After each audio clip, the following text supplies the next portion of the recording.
Hello and welcome to the Healthy Middle Ground podcast with Jen Curtis. Today, I want to talk to you about how not to give your child an eating disorder. Now, this might seem like a bit of an odd topic, but it's something that I'm seeing coming up a lot on my feed at the moment. So what I'm going to talk about in this podcast, it basically has 5 parts to it. Part 1, I'm going to talk about today's narrative around eating disorders and talking to your kids about diets and things like that. Part 2, I'm going to describe or explain exactly what eating disorders actually are, because there seems to be a bit of a misunderstanding about this currently. Part 3, I want to talk about the difference between watching your weight and an eating disorder, because there's an important difference. Part 4, I want to dig in a little bit to our mum's generation. And part 5, I'm going to just give you my conclusion. This might be a long one, but I think this is a really important topic today, and something that definitely seems to really preoccupy a lot of women. So I think it's a really important topic to be totally clear on and have the facts on.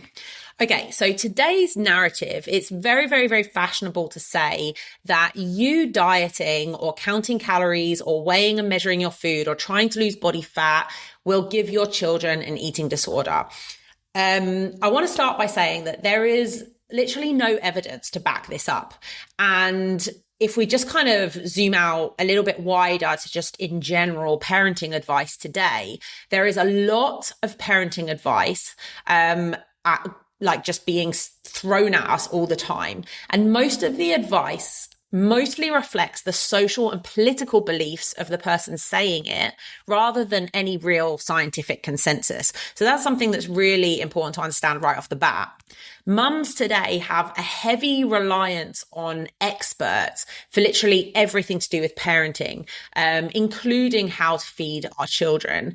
And it's kind of considered, it's really popular belief today that you can't parent without these experts, or simply rely on your own preferences, values, family culture, political beliefs, and common sense. This is also really true when it comes to feeding your children. Everything from baby-led weaning to sort of the whole low toxic crowd and the clean foods crowd. I follow accounts, and I'm sure a lot of you do too, that tell you exactly how you're allowed to talk to your kids about candy or sugar, and that you're not allowed to say anything bad, or you could fuck them up forever and give them an eating disorder. Again, I think these claims are over-exaggerated, and I think they more accurately reflect the social and political beliefs of the people saying them more than they actually reflect reality or any actual scientific evidence. So I think the first thing that we really have to clear up is we need to accurately describe what eating disorders actually are, because I think a lot of people are really confused about this.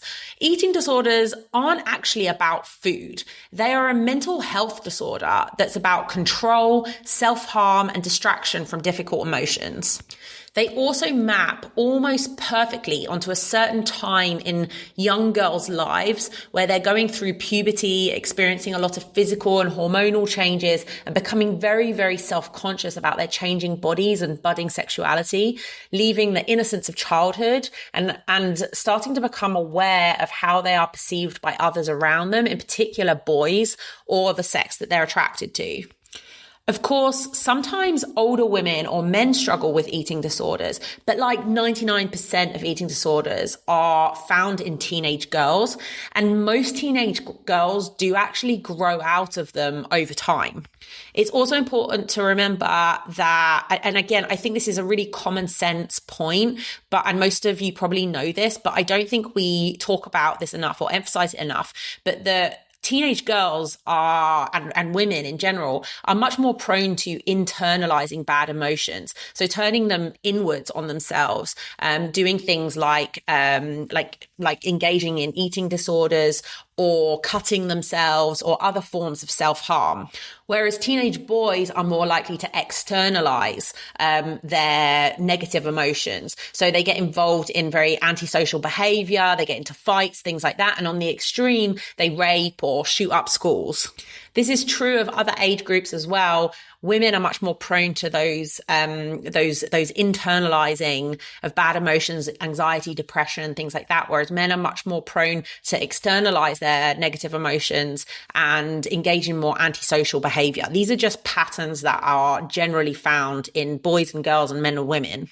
Another really important point about eating disorders, like anorexia and bulimia, is that we don't talk about often today, but I think is massively important, is that they are part of a group of mental health disorders that today we understand are socially contagious. That means that girls are far more likely to develop eating disorders when they see other girls their age struggling with them. And we now understand that the media hysteria and circus that goes around eating disorders, of trying to prevent these sorts of conditions, they actually really increase their occurrence. So in the 1990s, there was a lot of noise around eating disorders in young girls. And there was a lot of media attention on this, on trying to bring awareness, on trying to talk about it. But it actually did the opposite of giving girls more awareness of this sort of like self-harming sort of behavior that they could engage in if they wanted to let off steam or if they felt so inclined to do so. And there was an absolute boom of eating disorders in teenage girls in the 1990s, but it has declined since then. Another really interesting example of how this is socially contagious is that South Korea was behind the West in terms of eating disorders. There were like a few girls, I think it's in I don't know all the details of this, but I think it's in like the 1990s. There were like a few cases of girls starving themselves in South Korea.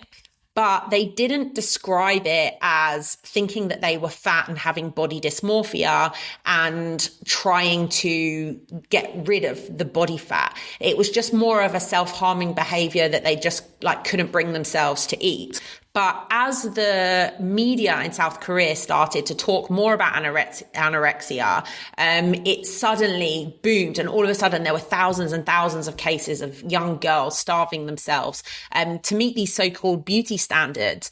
But it didn't actually seem to have that much to do with the eating, the beauty standards. It was more to do with them having a way of expressing these negative emotions and harming themselves.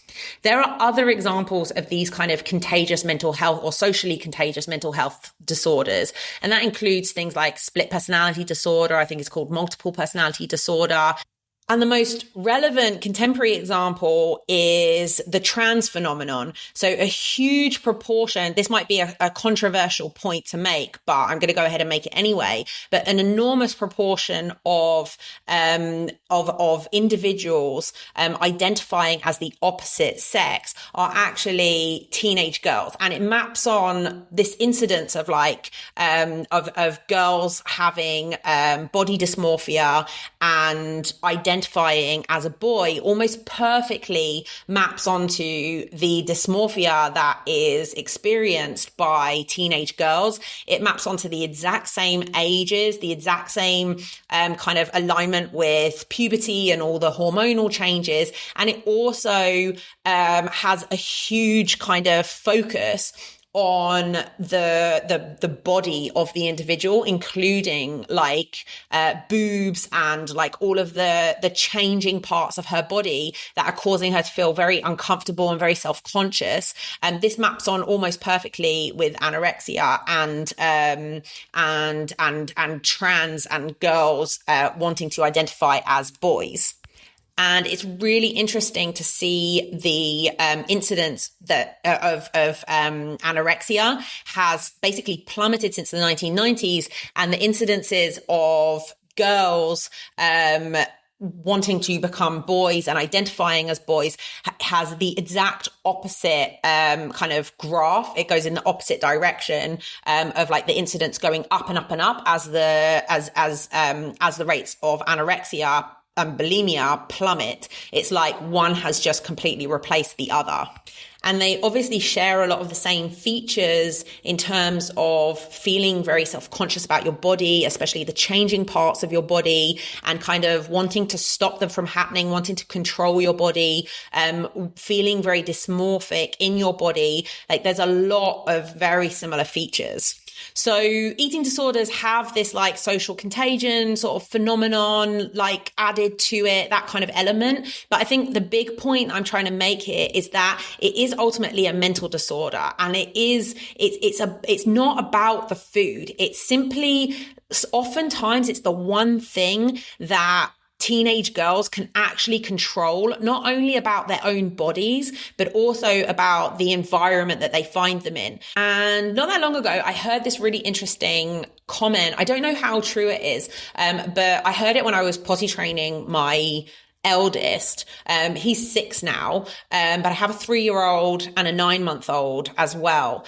And something that someone told me is that there's only 2 things that children can control, and that is what goes into and what comes out of their body. So that they are truly in control of only those 2 things. So like that, they can be kind of the hardest things to deal with children, is getting them to actually eat proper food. I mean, I'm sure everyone has picky eaters. It's made, again, this is a sort of thing that is talked about on social media as though there's something wrong with your child if they're a picky eater. But if you actually talk to real mums, like 9 out of 10 people have picky eaters as children. And so it's almost as though, well, actually the default is for children to be picky and to like having very plain foods and in single ingredient foods. And it's actually quite like uncommon to have a child who's happy to eat absolutely anything. So again, I think this is another area when it comes to children where we're like overly preoccupied. I used to be super worried about the fact that my eldest was really, really picky and didn't want to eat anything other than like plain safe foods. And I was listening to a lot of people online sort of saying that this isn't normal and that you need to take them to a psychologist and you need to take them to a dietitian, you need to do all of this stuff.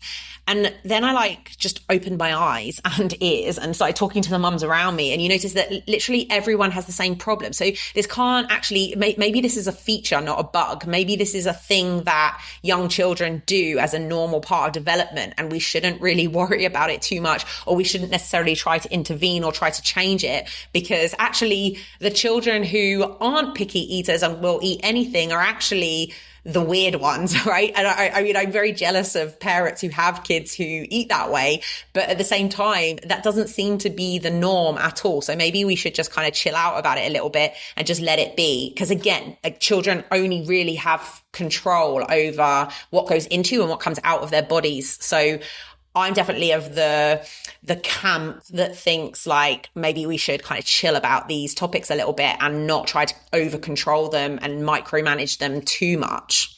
Like kids are usually pretty good at knowing when they're hungry and when they're full. And sometimes they do need a little bit of help, recognizing that they are actually hungry and they do actually need to eat something. And so like, you know, they don't have all of this completely figured out yet, but they do sort of seem to have pretty good instincts around food that actually adults seem to have lost completely.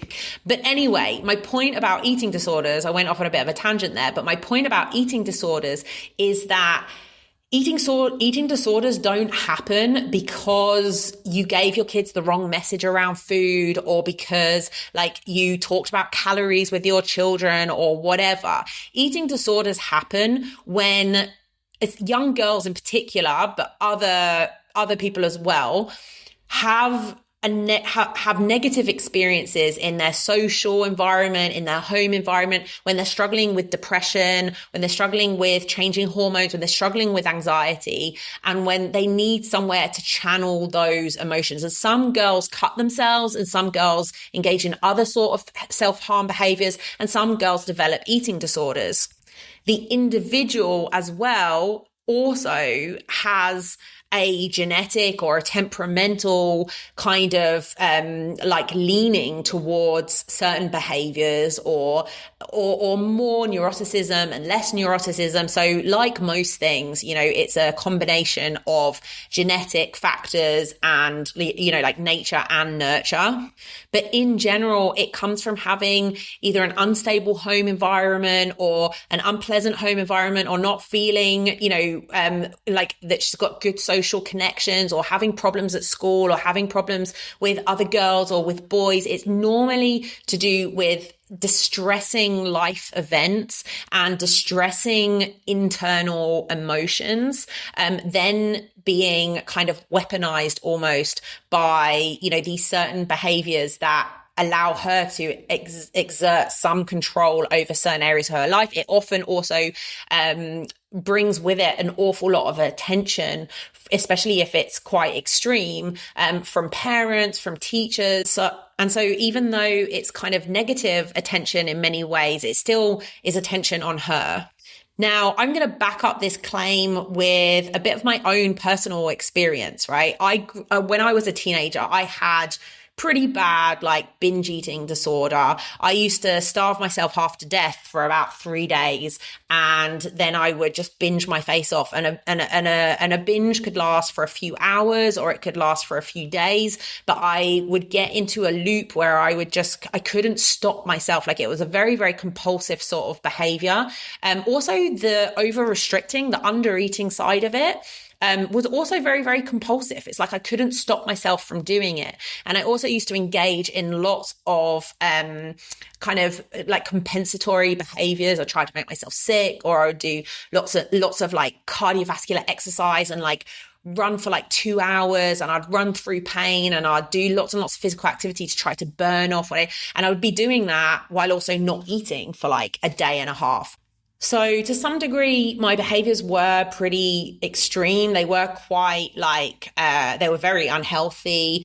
And ultimately, it was an enormous focus for me. It was somewhere where I put a lot of my energy. It's something that I thought a lot about. And it was something that almost distracted me from some of the unpleasant things that were going on in my life at the time. But something that I realized as I sort of grew up a little bit, matured a little bit, and moved into my 20s, and maybe my hormones settled down a little bit, is that my behaviors weren't really all that like exceptional. Like, as I started talking to more girls or young women around me, started realizing that most of them had some sort of behavior like this, to some degree. And that I wasn't really all that special, that it was something that was quite a common experience among girls of my generation. And I started coming to the conclusion that, like, a lot of women my age, and I'm 37 now, and I still think this, that most women my age haven't actually had an eating disorder, but most of them have had some form of disordered eating. And there is an important difference between the two. And I think it's something very unique about my generation. Why? For a few factors. One, because food is such a, so it's so abundant and so easy to get hold of. And it is a substance that young girls can easily get a hold of as well, as opposed to drugs and cigarettes and alcohol. They are harder to get hold of if, you know, you're a 14, 15-year-old girl.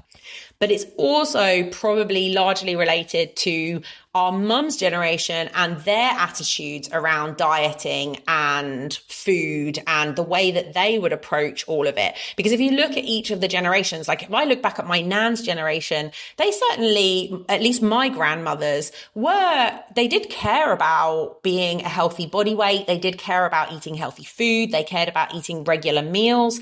But they seem to do it in a very balanced way. Whereas my mother's generation, like the boomer generation, they had a really, really, really fucked up way of talking about food, of approaching food. And I think that is worth talking about in this podcast as well. So at this point, you might be thinking, well, I'm contradicting myself here. I'm saying that you talking about calories or caring about your weight or talking about, the nutritional value of food isn't going to give your child an eating disorder. The eating disorders are about mental distress and other things that are going on in a girl's life at that time, and a way of exerting control over her life to some degree. But then in the next breath, I'm saying, well, our mums had a really fucked up relationship with food, and this caused a lot of disordered eating in us and in our generation. Well, what I'm trying to say here is that two things can be true at the same time. While I am on the one hand advocating for having sensible, rational, evidence-based conversations with your children around food, the other side of it is that you shouldn't tell your children that, that this food is toxic, or that they should never eat sugar, or that this is going to make them fat, or you should never eat this junk, or you should never sort of disparage your own body in front of your children and say, oh my God, I'm so fat, I'm so disgusting, this, that, and the other. What I'm saying, remember the name of the podcast is The Healthy Middle Ground. I'm saying there's a healthy middle ground way of talking to children in a factual way about food and giving them the information that they need to make informed decisions. But I'm not saying just exhibiting really disordered eating behaviors in front of your children. That's not going to have any impact. I think it may be a factor in, contributing to a more disordered way of thinking around food for young girls in particular, but probably also for boys. So I've actually switched part 3 and part 4 here, and I'm talking about our mum's generation around food. So our mum's generation had some absolutely horrible habits around food, like fad diets, over restricting, all or nothing thinking, yo-yo dieting, disordered behaviors. But most of them didn't actually have an eating disorder. But I do have no doubt that this gave us some terrible messages around food and how to lose weight. And I think it also has added to the preoccupation that many of us have about how to talk to our daughters in particular about this topic. So just to be completely clear, I absolutely want to avoid giving the same messages in my house to my children that I got off of my parents. So, in my house, or when I grew up, because it wasn't just my parents, right? It was all the adults around me were really quite overweight, and meal times were about eating as much food as you possibly could. If we went to a restaurant, it was all about getting as much food as you possibly could into your body and being absolutely stuffed. That was value. It wasn't about getting, good quality food. It was about getting as much as you possibly could, like going to an all-you-can-eat buffet or something like that. And at least the women around me, the grown women around me, would all have these really bad eating habits. They were all several stones overweight. That's 50 pounds overweight, or 20, 30 kilos overweight. And they all had really bad eating disorders. A lot of them still really bad eating behaviors. A lot of them still do. They overeat constantly. They're all overweight. And then every so often they would do the new fad diet. So it would be Atkins one week, or it'd be the South Beach diet the next week, all the fads of the 1990s. And they'd go on a really, really, really, really, really restrictive diet. And normally what happened is they'd last 2 weeks, they'd lose quite a bit of weight in that time, but then they would just revert back to their old, really bad eating behaviors. And sometimes I remember my neighbor, she did a diet. I think it was the Cambridge diet, where you get all of your meals provided to you in soups and shakes. And she stuck to it for a number of months, and she went from being quite overweight to being very, very skinny. But then she stopped the diet and she just put all the weight back on again. And this was just how everyone approached it. Everyone saw it as doing a really hardcore restrictive diet was the way to lose weight. That was the only way to lose weight. But none of them had an exit strategy, and none of them saw it as a lifestyle. Obviously you have to do the diet to get rid of body fat and get down to a certain body fat percentage. But you need to do that in a moderate way that's kind of sensible and not really, really hardcore. And then you need to revert to more moderate eating habits in order to maintain that weight loss. You can't just go back to the horrendous habits that got you like 4 stone overweight, because then you're just going to go back to that sort of body composition. So I definitely agree that we don't want to just give those sorts of messages to our children and talk to them about food in the really fucked up way that our mum's generation talked to us about food. But at the same time, we can't throw the baby out with the bathwater. We can't pretend that there isn't a problem with obesity in our culture, and there isn't a problem with childhood obesity in our culture, and that isn't going to have a massive impact on their health later on down the line. Likewise, there is just an enormous amount of access to very highly palatable foods that even us as adults find hard to resist. So how the hell are children supposed to be able to resist? They have way less ability to kind of delay gratification and to resist temptation than we do. So if we can't control ourselves around these foods, how are they expected to do it?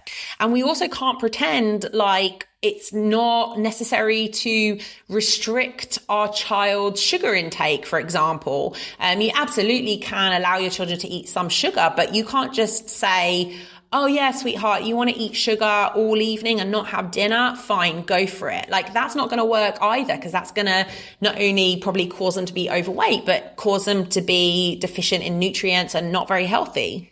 So we have to be careful not to swing too far the other way. A phrase that I really love is to be the balance. Don't be the reaction or the overreaction to our parents' past shortcomings or misgivings. We have to actually be the balance, right? We have to actually calibrate and find the healthy center here. We can't just swing, let the pendulum swing all the way to the other side. Okay, so now part 4, which was part 3, it's become part 4 now, the difference between watching your weight and an eating disorder, because these two things are different. So you might say if it's contagious, then you weighing your food, counting your calories and things like that is going to cause an eating disorder in your daughter. I think that this is a false claim. Why? Because weighing, measuring your food is not necessarily a sign of eating disorder.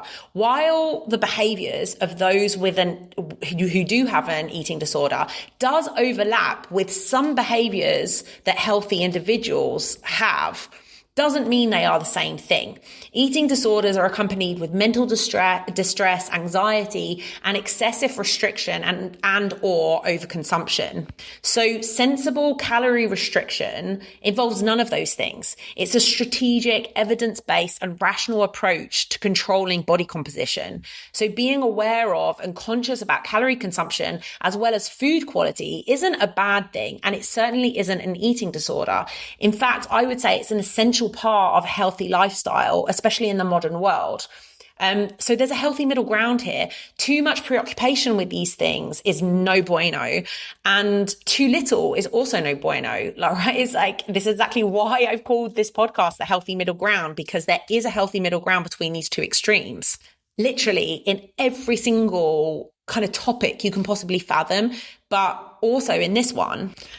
So I think this is a good time to say as well, it's also probably not ideal to be always on a diet, because are you that mum that's always on a diet?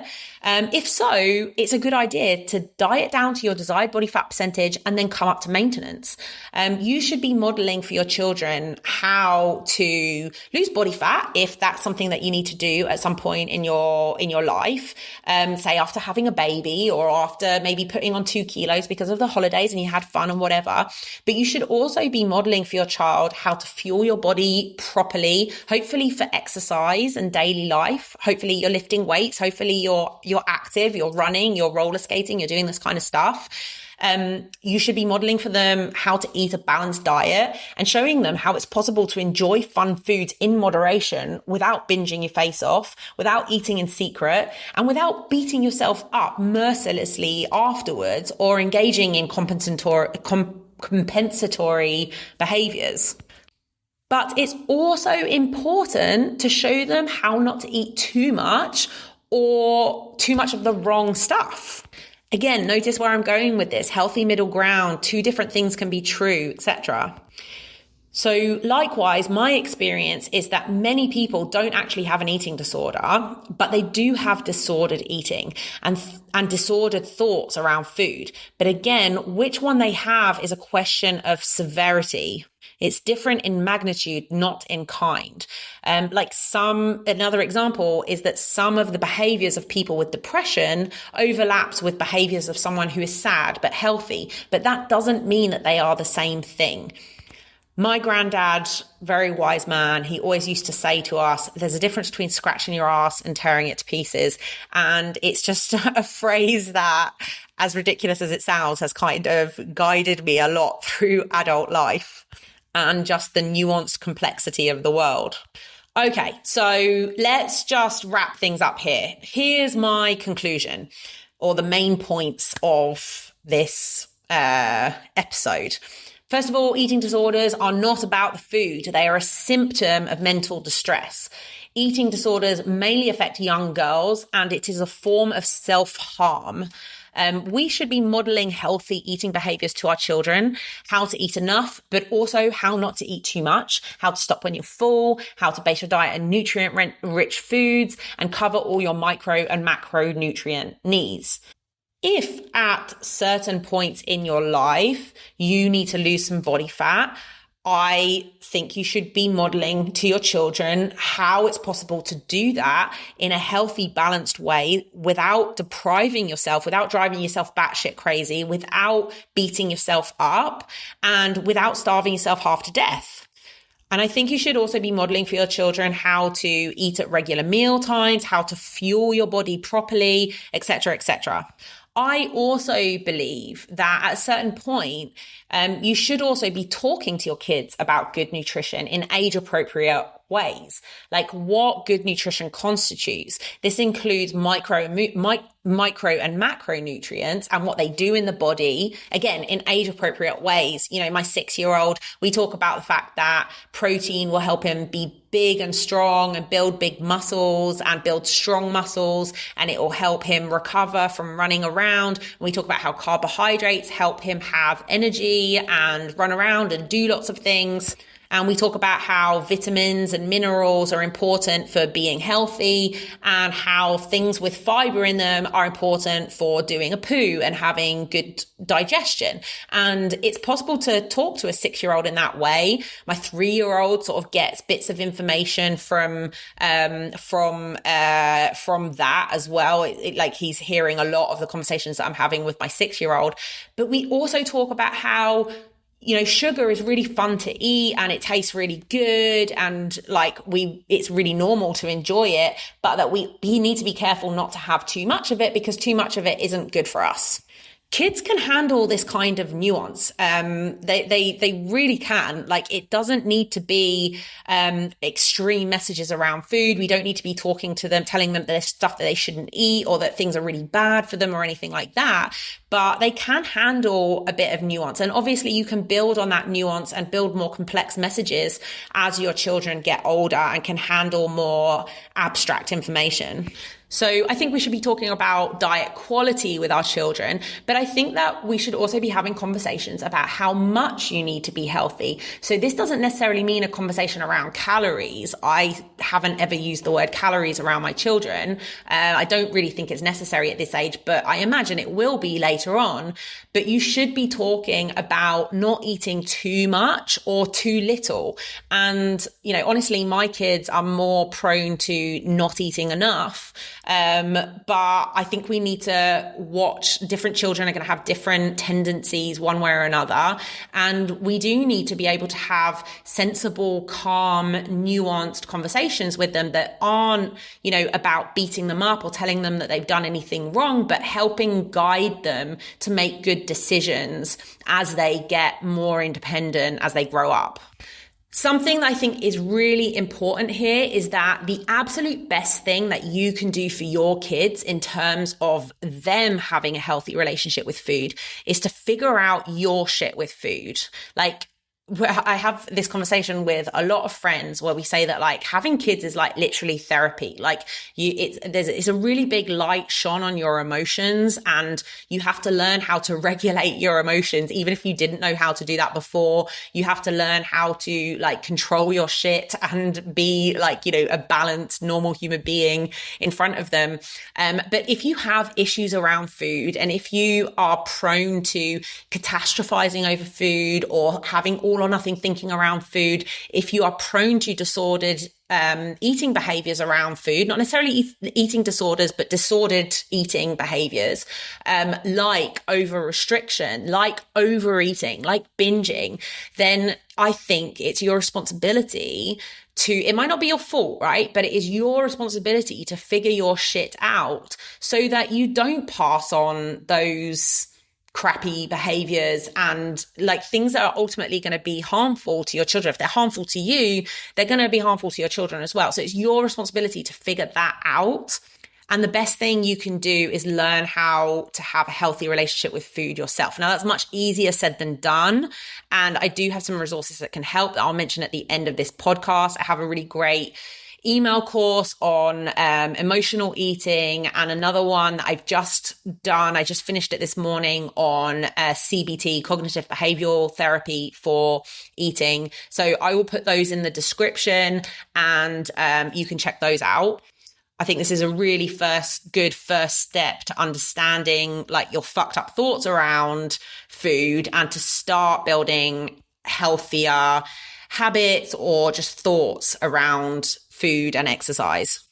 I also think it's a really important point that it's probably detrimental to make disparaging remarks around your kids about your body. But having goals and working consistently to achieve them, I think is a really great thing to model to our children, and teaching our kids that they don't always have to be comfortable, and that they can do hard things. This is a very empowering message that I think in today's parenting kind of, like anxious parenting sort of model, we kind of want to stop our children from experiencing any sort of hardship or any sort of difficulty, rather than telling them that they are strong and that they can do hard things and that they can achieve things that they want to achieve. Now, you're not going to be telling your child that, they need to go on count calories and be on a calorie deficit and do that. That's not what I'm saying. But showing them that you can do hard things, that you can work toward goals, that you can stick to the things that you say you're going to do, even when it's hard. I think these are healthy behaviors to model in children, for children, like right from day one. And also to model how to look after yourself, because we're so focused looking after children that we're not looking after ourselves. So many mums just lose themselves so much in motherhood and are so focused on looking after their kids that they don't actually look after themselves. And what's the point of doing that, of showing your children that you have to look after your children, but once you become an adult, you don't matter anymore. Your goals don't matter anymore. Your health doesn't matter anymore. You just have to sideline all of that so that you can raise healthy children. What's the point if they're going to grow up to be unhealthy adults that don't know how to manage their own body weight or know how to have a healthy relationship with food? So one of the things that I say to a lot of my clients as well is to approach their own, like how they feed themselves, as though in the same way that they approach how they feed their children. You don't stop your child from eating too much sugar because you hate them and because they need to lose weight and because they're overweight and because they're disgusting. You don't let your child overeat sugar because it's bad for them. So then, if you are the sort of person who binges on sugar, imagine how you would feel if your child was doing that to themselves. And I really think that as mums, we have to have that approach. We have to take care of ourselves with the same love and attention that we take care of our children, because this is modeling to them how they're going to take care of themselves when they're adults and when they hopefully become parents one day. We have to have a healthy middle ground ground. Over restriction and over preoccupation with food probably isn't helpful, but you need a lot more than that to create eating disorders. Likewise, just constantly overeating on the wrong kinds of foods and not giving our kids information about different foods and the different quality of foods also isn't a good strategy. Finally, I want to say that collectively, we're so terrified to talk to our kids about food for fear of giving them an eating disorder. We rely really heavily on self-proclaimed experts that often don't have much evidence for their claims. Rather, the claims they spout are a reflection of their often erroneous social and political beliefs. You have to learn how to trust yourself and rely on your values and common sense to decide how to talk to your kids about lots of difficult, complex, and nuanced issues, not just food. Again, if you need help with any of this stuff, I do have a couple of resources that are going to really help you get started on your journey. I have, and I'll put both of these in the description below. I have a really great email course on emotional eating that can help you figure out, how to just get a hold on it and understand it and all of that kind of stuff. I've just finished a resource on cognitive behavioral therapy for fat loss. It's also an email course. Both of these courses are completely free, and they're very, very, very detailed. You may have noticed I am quite a sort of detailed person, and I love going into lots of detail on these emails. You get an email a day telling you exactly what to do and hopefully offering some paradigm shifts.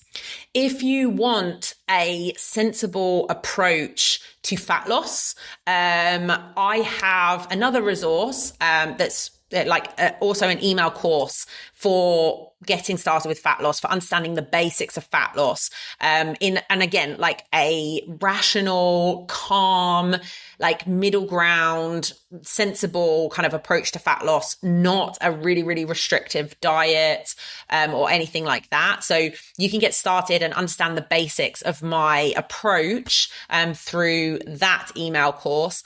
And finally, I'm a coach. I make a living coaching people one-on-one online.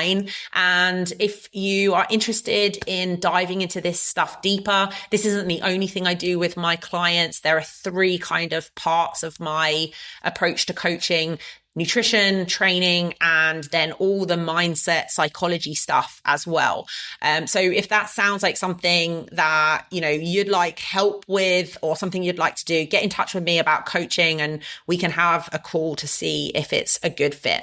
I'll put all those links and resources in the description below. As always, let me know what you thought of this episode. Let me know if you have questions. Let me know if you disagree with me. Thanks for listening.